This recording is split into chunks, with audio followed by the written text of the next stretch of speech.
these things are, they can be difficult. They can be difficult to measure. Even, we get questioned all the time as far as the quality of the video and so forth. But, the interesting thing about that is that these objects, most of the time, you can't get clear video. It's there's a kind of the diffusion, of light, and it's the cameras.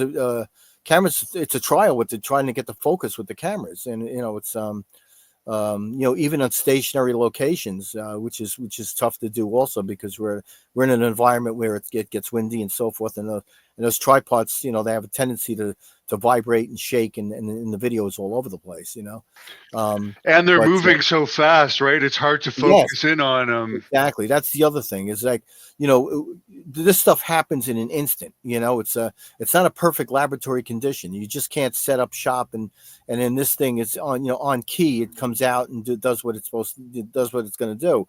We're sitting there waiting, and it's just something we caught on the corner of our eye, or something in the background, and we got to quickly man the technology to try to get that data. We do have fixed sets of equipment on the RV. Of course, we use passive active radar, which is marine based, but we're using several systems.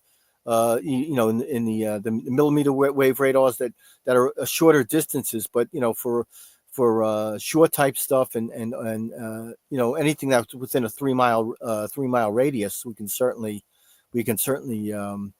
get detail on. The marine radars that we use, they'll go out 36 miles, but again, this is not something that it's easily tracked. The radar signatures are intermittent at best.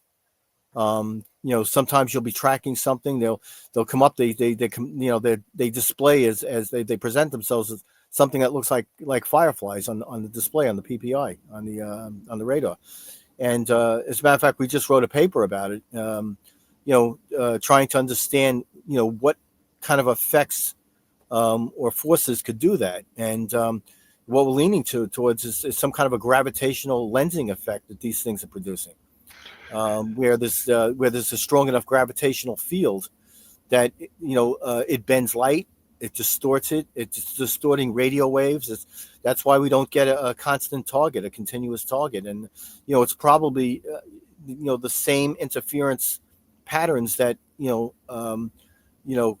that's they're seeing commercially or military. It's unless you have maybe a phased array radar system where you can target it on an ongoing basis. Most radar systems, it's elusive.